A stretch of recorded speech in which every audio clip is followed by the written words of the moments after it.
Okay, तो हम part number 3 start कर रहे हैं पी ब्लॉक क्लास 11th का। ठीक है, class 11th P block element हम पढ़ रहे हैं। ठीक है, और पार्ट 3 है। पिछले पार्ट 1 और 2 को, 1 को मैंने ऑफलाइन क्लास में एक्सप्लेन किया था जिसमें हमने कुछ बेसिक सी बातें समझी थी, और 2 का जो लिंक है वो आपको मिल जाएगा और उस लिंक से जाके आप 2 को भी समझ सकते हो। तो मैं रेकमेंड करूँगा कि 3 देखने से पहले आप पार्ट 2 को समझ लो। राइट, तो आगे बढ़ते हैं, पार्ट 3 में क्या डिस्कस करेंगे वो समझते हैं। तो देखो, पार्ट 3 में हम सबसे पहले आज समझेंगे ग्रुप 14 एलिमेंट के बारे में, जिसको हम कार्बन फैमिली ग्रुप भी कहते हैं। जैसे ग्रुप 13 में हमने बोरोन को डिस्कस किया था, अभी हम 14 में कार्बन फैमिली ग्रुप को डिस्कस करेंगे। तो कार्बन फैमिली ग्रुप की जब हम बात करते हैं तो इसमें ये ग्रुप 14 में कार्बन जो है वो सिलिकॉन, जर्मेनियम, टिन और लेड, ये सारे एलिमेंट्स आते हैं। राइट, तो मैं आपको रब कर देता हूँ, आपको विजुअलाइज हो जाएगा। ये सारे एलिमेंट यहाँ पे आते हैं कि carbon, silicon, germanium, tin and lead. ठीक है, अब इसी को आप असेंडिंग ऑर्डर में अरेंज कर लो। तो सबसे पहले आएगा कार्बन, फिर आएगा आपका सिलिकॉन, ठीक है, फिर आपका आएगा जर्मेनियम, फिर आएगा आपका टिन और फिर आएगा आपका लेड। ये सारे एलिमेंट है। इनकी जो जनरल इलेक्ट्रॉनिक कॉन्फ़िगरेशन होती है वो होती है Np2 से लेके Np1 तक। राइट, आगे बढ़ते हैं, हम बात करते हैं कार्बन की। सबसे पहला एलिमेंट कार्बन है। तो carbon is the most abundant element by weight in earth crust. Earth crust के ऊपर सबसे ज़्यादा मात्रा में पाया जाने वाला एलिमेंट क्या है? कार्बन ही है। राइट, उसके बाद हम बात करते हैं, it is available as coal, graphite and diamond. ठीक है, तो ये आपको हर एक बहुत सारे डिफरेंट जो फॉर्म्स में ये कार्बन आपको मिलता है, अकेला एक ही फॉर्म में नहीं मिलता। तो कोल, डायमंड, ग्रेफाइट इनके फॉर्म में मिलता है। In combined state it is present in metal carbonate. तो बहुत सारे कंबाइंड स्टेट होते हैं जहाँ पे ये मेटल कार्बोनेट के साथ मिलता है। फॉर एग्जांपल अगर आपको मैं बताने की कोशिश करूँ तो यहाँ पे सोडियम का जो कार्बोनेट आता है NaCO3, ठीक है, ये क्योंकि सोडियम यहाँ पे मेटल हो गया, उसके फॉर्म में भी आपको यहाँ पे मिल जाता है। नेक्स्ट हम बात करते हैं हाइड्रोकार्बन्स में, तो बहुत ज़्यादा मिलता है। फिर कार्बन डाइऑक्साइड गैस में मिलता है जिसकी मात्रा 0.03% है एयर के अंदर। अगर मैं नेचुरली अकरिंग कार्बन की बात करूँ तो 2 स्टेबल इसके आइसोटॉप्स होते हैं, एक तो 12 और एक 13। ठीक है, और तीसरा आइसोटॉप होता है 14। ये भी काफ़ी पॉपुलर है, बट इन दोनों के कंपैरिजन में 14 इतना पॉपुलर नहीं है। ये काफ़ी स्टेबल होते हैं ये और ये। 14C is a radio active isotope. Right, अब आप समझ लो कि जो रेडियो एक्टिव है वो स्टेबल इतना तो हुआ ही नहीं। ठीक है, वो अनस्टेबल है, वो अपने आप जो है वो क्या करता है, रिएक्ट कर जाता है, उसी को तो हम रेडियो एक्टिव कहते हैं। अच्छा, इसकी जो हाफ लाइफ, अब हाफ लाइफ क्या होता है ये आपको जानने की ज़रूरत नहीं है, ये हम क्लास 12 का पार्ट है। ठीक है, वो होता है 5770 years. Right, and is used as radio active decaying. Right, तो ये रेडियो एक्टिव डेटिंग। ठीक है, तो ये मतलब इनके ऑटोमेटिक रिएक्शंस के बारे में डिफाइन कर रखा है कि कैसे अपने आप ये रिएक्ट कर जाते हैं। तो ये कुछ खास बातें हैं कार्बन के। 3 आइसोटॉप्स हमने पढ़ा, 3 इसके आइसोटॉप्स होते हैं। उसके बाद इस फॉर्म्स में अवेलेबल होता है, 7th मोस्ट अबंडेंट एलिमेंट है, ये कार्बन था। अब ये तो बेसिक बातें होगी, काम की बातें करते हैं यहाँ पे कि कोवेलेंट रेडियाई, किसका कोवेलेंट रेडियाई? ग्रुप 14 का कोवेलेंट रेडियाई। राइट, तो ग्रुप 14 का कोवेलेंट रेडियाई पढ़ते हैं। Covalent radii expected to increase, ये इंक्रीज करता है। राइट, कोवेलेंट रेडियाई क्या करता है? इंक्रीज करता है। जब आप कार्बन से सिलिकॉन की ओर आते हो, आपने देखा होगा ना, कार्बन था सबसे पहले, कार्बन था, फिर सिलिकॉन था, फिर जर्मेनियम था, फिर लेड था, टिन था, फिर लेड था। तो ये सारे थे। इसमें जब आप नीचे की ओर आते हो, कार्बन से कहाँ आ गए? सिलिकॉन की ओर आ गए, तो आपका जो रेडियस है वो इंक्रीज कर जाएगा। जाहिर सी बात है, रेडियस इंक्रीज करेगा। क्यों इंक्रीज करेगा? क्योंकि नया शेल इंट्रोड्यूस हो गया। राइट, ओके, रीजन भी यहाँ पे समझो, due to addition of new energy shell in each succeeding element. इन सब में एक नया एनर्जी शेल इंट्रोड्यूस हो जाता है, इसलिए रेडियस इसका इंक्रीज कर गया। पहले का साइज ये था, पहले का साइज सपोज करो ये था, तो दूसरे का साइज ये हो जाएगा, शेल नया बढ़ गया यहाँ पे। ठीक है, ओके। नेक्स्ट है कि the increase in covalent radii from silicon to lead is small due to ineffective shielding of valence electron by intervening d and f orbital. यानी कि सिलिकॉन से लेड की ओर जब आप बढ़ोगे, राइट, तो यहाँ से सिलिकॉन से लेड की ओर जब बढ़ोगे तो होना क्या चाहिए था कि साइज जो है वो इंक्रीज करना चाहिए। तो और साइज इंक्रीज भी करता है। तो एक और रीजन, एक तो आपका ये हो गया ना, नया एनर्जी लेवल आ जाता है, लेकिन दूसरा रीजन यहाँ पे ये भी दिया हुआ है कि नीचे की ओर जब आप आते हो ना तो इसका हाँ, एक और यहाँ पे कॉन्सेप्ट ये चीज़ है, ये एक्सेप्शन है, सॉरी, ये वाला केस जो है वो एक्सेप्शन है कि यहाँ पे साइज इंक्रीज करने की बजाय यहाँ पे साइज क्या करता है, डिक्रीज करता है, स्मॉल हो जाता है। क्यों स्मॉल हो जाता है? क्योंकि वही शील्डिंग इफेक्ट का कॉन्सेप्ट आ गया। ठीक है, शील्डिंग इफेक्ट के कॉन्सेप्ट में क्या होता है, वो श्रिंक कर जाता है, साइज एकदम से छोटा हो जाता है, एस की ओर सारा कंसेंट्रेशन चला जाता है, तो नीचे की ओर जब आप ऊपर से नीचे की ओर आते हैं तो एकदम से साइज श्रिंक करके छोटा हो जाता है, राइट। तो ये है आपका शील्डिंग इफेक्ट। तो शील्डिंग इफेक्ट मैंने पहले भी कहा था, ध्यान से समझ लेना। तो ये आपका एक्सेप्शन है। पी ब्लॉक में बहुत सारे एक्सेप्शन मिलेंगे आपको।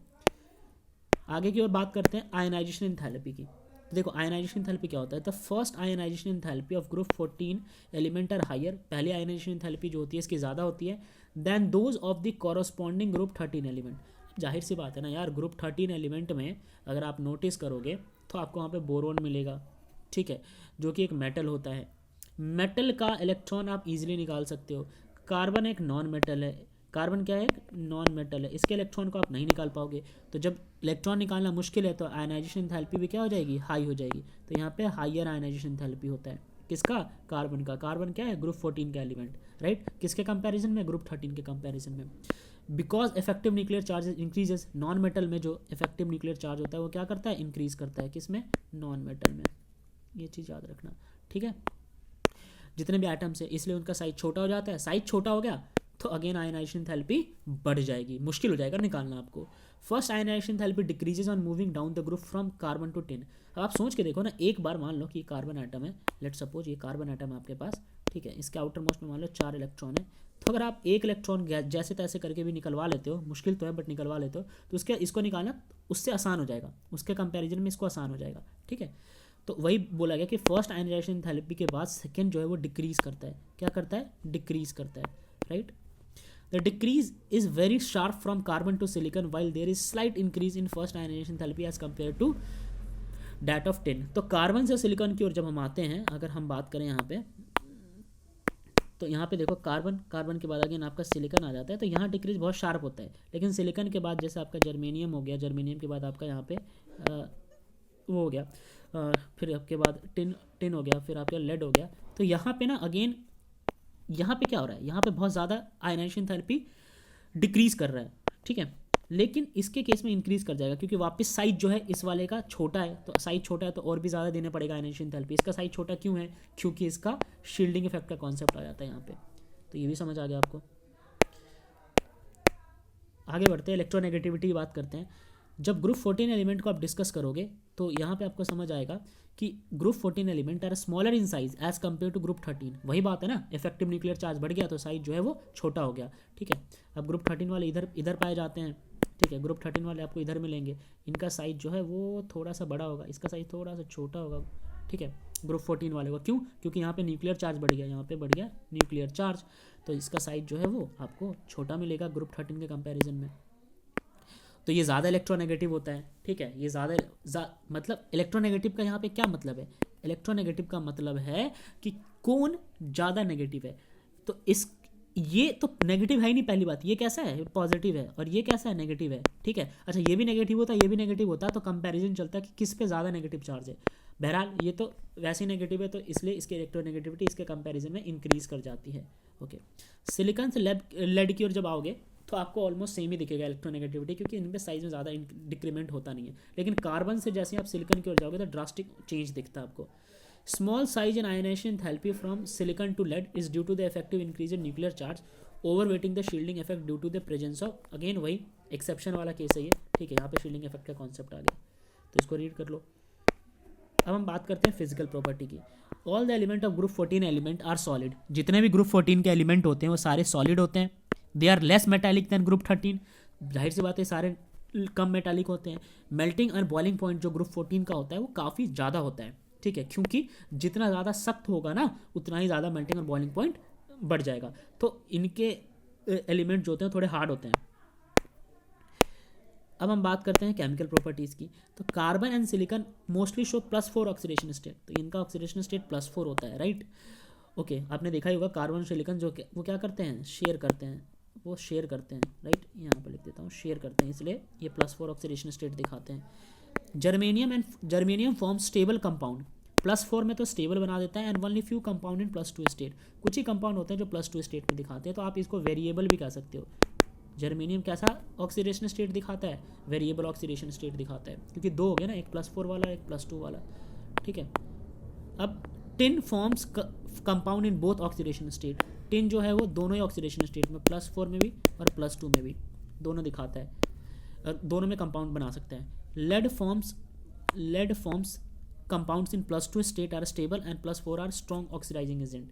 अब ऐसा है कि +2 में जो बनाएगा वो काफ़ी ज़्यादा स्टेबल होगा, +4 वाला स्टेबल तो होता है, इसके कंपैरिजन में कम होता है, मगर ये बढ़िया ऑक्सीडाइजिंग एजेंट होता है, मतलब इसके मदद से जो कंपाउंड बनेगा +4 की मदद से वो बढ़िया ऑक्सीडाइजिंग एजेंट कहलाएगा, राइट। चलो आगे बढ़ते हैं। अब हम बात करते हैं एनॉमलस बिहेवियर की। Anomalous behaviour of carbon. Carbon differ from the rest of the member of its family. तो इसके फैमिली के जितने मेंबर्स होते हैं उनसे कार्बन थोड़ा सा अलग बिहेव करता है। वैसे भी आपने देखा होगा जो पहला एलिमेंट होता है ग्रुप के हेडिंग पे, ठीक है, वो बाकियों के मुकाबले तो थोड़ा सा डिफरेंट ही बिहेव करता है। तो ये इसका एनॉमलस बिहेवियर है, हम कार्बन का स्टडी कर रहे हैं। The main reason for the anomalous behaviour is exceptionally small atomic and ionic size. काफ़ी ज़्यादा छोटा होता है इसका साइज, ठीक है, इसका साइज काफ़ी छोटा होता है इनके कंपैरिजन में, ठीक है। हायर आयनाइजेशन इंथैल्पी, बहुत ज़्यादा होता है इसका ionization enthalpy. Absence of D orbital की कमी होती है वैलेंस शेल में, कार्बन डी तक तो पहुंचता ही नहीं है यार। इलेक्ट्रोनेगेटिविटी बहुत ज़्यादा हाई होती है, इसमें से आप इलेक्ट्रॉन नहीं निकाल सकते, क्यों? न्यूक्लियर चार्ज इसका ज़्यादा होता है। इसको अगर एक्सप्लेन किया जाए तो carbon has only s and p orbitals, it can accommodate only 4 pairs of electron. तो भैया कार्बन के इलेक्ट्रॉनिक कॉन्फिगरेशन करो आप 1s2, ठीक है, इसको रब करता हूँ यहाँ से, 1s2 2s2 1s2 2s2 2p2, right. तो ये कितने इलेक्ट्रॉन से एकोमोडेट कर सकता है? p ऑर्बिटल, p में ध्यान से देखो, ठीक है, 2 तो है इसके पास, 4 और कर सकता है यहाँ पे, ठीक है, 2 तो यहाँ पे कर सकता है, एक और एक यहाँ पे कर सकता है, ठीक है। तो ओके, फिर डिस्कस करते हैं आगे। तो इसके पास 4 पेयर्स जो हैं वो अवेलेबल हैं। Other members can expand their covalence due to the presence of D orbital. तो इसके पास डी नहीं है तो ये अपने आप को एक्सपैंड नहीं कर सकता, तो अगेन ये ज़्यादा के साथ कंबाइन भी नहीं होता। Carbon can form P pi bonding, ठीक है, देख रहे हो पी ऑर्बिटल में सब कुछ कॉम्बिनेशन चल रहा है, ये सब पी है, तो यहाँ पे पी पाई बॉन्डिंग होता है। अब पाई बॉन्डिंग क्या होता है, सिग्मा बॉन्डिंग क्या होती है, आपको पता होना चाहिए, ठीक है, जहाँ पे सिंगल बॉन्ड होता है, डबल बॉन्ड होता है, ट्रिपल बॉन्ड होता है, ठीक है, वहाँ पे पाई बॉन्डिंग आती है। तो जो डबल बॉन्ड ट्रिपल बॉन्ड कर सकते हैं ना, उनके पास पाई जरूर होगा, तो ये पी पाई बॉन्डिंग करता है, पी में डबल बॉन्ड हो सकता है तो इसलिए पी पाई। मल्टीपल बॉन्ड्स वाले हमेशा पाई बनाते हैं, बस ये समझ लो। वो खुद के साथ भी कंबाइन करके बना सकता है, चाहे किसी और के साथ भी कंबाइन करके बना सकता है, बट जिसका साइज छोटा हो उसी के साथ ज़्यादातर कंबाइन होता है कार्बन, ठीक है, जैसे कि ऑक्सीजन हो गया, इसी के आसपास का है, नाइट्रोजन हो गया, हाइड्रोजन भी है, ठीक है। अच्छा, और भी रीजन समझते हैं। Heavier element do not form P pi bond because their atomic orbital are too large and diffuse to have effective overlapping. जो बहुत हैवी एलिमेंट होते हैं ना वो पी पाई बॉन्डिंग नहीं बनाते हैं क्योंकि उसका साइज बड़ा होता है। एक तो रीज़न है कि भाई उनको डी में ही और एफ में भरने की ज़रूरत पड़ जाती है, तो पी पे क्यों आएंगे। ऊपर से दूसरा है कि भाई ये ओवरलैपिंग करते हैं तो डिफ्यूज़ हो जाते हैं, ठीक है। अब इनके साथ पी की भी ओवरलैपिंग करानी पड़ेगी, डी और एफ की भी, तो इतना नहीं, डी तक पी तक वो पहुँचते ही नहीं है। हैवी की बात कर रहा हूँ मैं, ठीक है, यहाँ पे मैं हैवी की बात कर रहा हूँ, right, okay. Carbon atoms have tendency to link with one another through covalent bond to form chains. ये आपको पता है, इस प्रॉपर्टी को हम कैटिनेशन कहते हैं। क्या कहते हैं? कैटिनेशन कहते हैं, जब वो कार्बन खुद के साथ ही कंबाइन हो जाए चेन में, right, okay. Down the group जब आप आओगे तो कैटिनेशन डिक्रीज करता है, मतलब सबसे बढ़िया। अब देखो, सिलिकॉन भी खुद के साथ कंबाइन हो सकता है, ठीक है, सिलिकॉन भी खुद के साथ कंबाइन हो जाता है, जर्मेनियम भी, पर कार्बन जिस हिसाब से कंबाइन होता है ना खुद के साथ, कार्बन का जो कैटिनेशन होता है सबसे ज़्यादा हाई होता है, बढ़िया वाला होता है कैटिनेशन, ठीक है। लेड जो है वो कैटिनेशन दिखाता ही नहीं, यहाँ पे लिख रखा है मैंने, lead does not show catenation, ठीक है, इसको रब करके दिखा देता हूँ, lead does not show catenation. चलो नेक्स्ट स्लाइड पे आते हैं। अब बात करते हैं एलोट्रॉप्स ऑफ कार्बन की। जब एलोट्रॉप्स ऑफ कार्बन की बात करेंगे तब तो उसका मतलब क्या होता है? एलोट्रॉप्स का मतलब बेसिकली होता है फॉर्म, ठीक है, क्या मतलब होता है? फॉर्म। तो the allotropes of element to exist in 2 or more forms, 2 या 2 से ज़्यादा फॉर्म्स में एग्जिस्ट करते हैं, right. Different physical property but identical chemical property are called allotropy. मतलब कि एक ही एलिमेंट के अलग अलग फॉर्म्स हो ना, उसे एलोट्रॉप्स कहते हैं। जैसे शक्तिमानी गंगाधर है तो वो उसके एलोट्रॉप्स हो जाएंगे, ठीक है, ओके, डबल रोल वाली बात है, बस काम अलग अलग करना चाहिए, ठीक है, यही चीज़ होता है एलोट्रॉप। कार्बन के वैसे तो 2 एलोट्रॉपिक फॉर्म होता है, एक क्रिस्टलाइन होता है और एक एमॉर्फस होता है। क्रिस्टलाइन मतलब हार्ड सॉलिड के फॉर्म में, एमॉर्फस मतलब थोड़ा सा अलग स्टेट होता है सॉलिड से, ठीक है। अब हम बात करते हैं कि क्रिस्टलाइन फॉर्म जो होता है कार्बन का, उसमें बढ़िया स्टेट होते हैं डायमंड, ग्रेफाइट और फ्लोरेंस। फ्लोरेंस को बक मिनिस्टर फ्लोरेंस भी कहते हैं, बक मिनिस्टर फ्लोरेंस भी कहते हैं, ठीक है। ये कार्बन C60 का फॉर्म होता है, काफ़ी इंटरेस्टिंग है, आगे बढ़ेंगे। डायमंड पे आते हैं।